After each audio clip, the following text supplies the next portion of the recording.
Let's go to the Handle dialog page. In the Handle dialog widget, you want to show the dialog as soon as the screen is displayed. So the first thing we can think of is to call show dialog directly from initState. In the initState function, call the show dialog function that says be careful. After doing a hard restart and going to Handle dialog page, an error was immediately displayed on the red screen. It is inconvenient to see the error message on the debug console, so let's look at it on a separate page. Let's look at the error message. When an inherited widget, such as a theme.of or mediaquery.of is changed, the dependent widgets are also rebuilt. It says that if the dependent widget's reference to inherit widget is in the constructor or initState method, the rebuilt dependent widget does not reflect the change in inherited widget. It says that normally the reference to inherited widget should be in the build method, and alternatively, the initialization based on inherited widget can be in the change dependencies method. At first glance, you might wonder what this has to do with the dialog, but if you think about it, the dialog is an overlay widget, and the overlay widget is a widget that is displayed on top of other widgets. But we told it to display the dialog while the other widget is not yet built.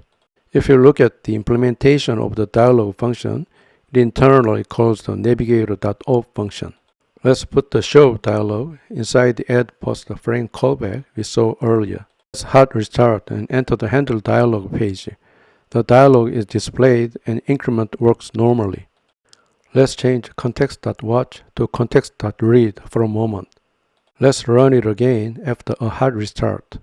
Of course, pressing the floating action button does not increase it. Before version 4.1, an error was displayed in this case, but now the behavior has been changed in such a way that the value does not change.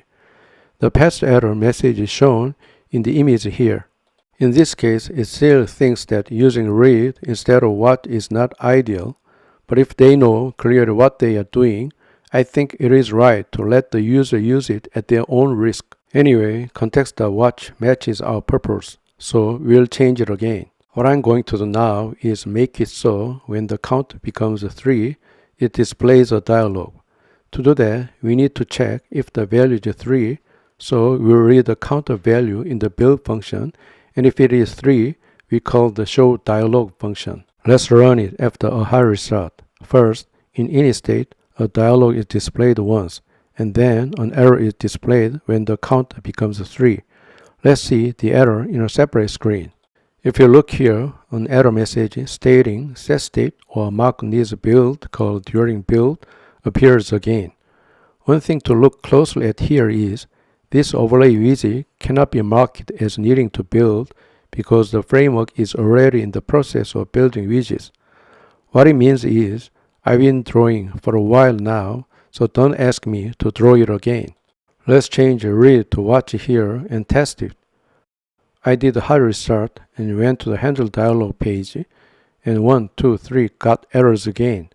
Again, let's see the error message on a separate screen. It's exactly the same error message as the one we just saw. Push show dialog in addProstFrameCallback and run it again. First, the dialog is displayed once, then 1, 2, 3, the dialog is displayed, and when I come back, no error occurred. This time, after modifying watch to read, let's run it again. When I go to Handle dialog page, the dialog is displayed, then 1, 2, 3, the dialog is displayed, and no error occurred. What will happen if I put the counter check inside addProstFrameCallback and use watch instead of read? Let's do a hard restart. It seems to work normally when you look at it here, but when you look at the debug console, an error occurred. And when you look at this error message on another screen, it is a message we have already seen several times. That means there is no need to listen outside the widget tree. Logically, it doesn't make sense to listen for values inside addProstFrameCallback. Next, let's change watch to read and run it. Everything seems to be working normally. However, if you look closely at this method, the callback is continuously registered every time you enter the build. That's not a very good way. is it? Now that we have tested enough, I'll put this code back to its original state. So finally, let's look at the navigation when a state changes.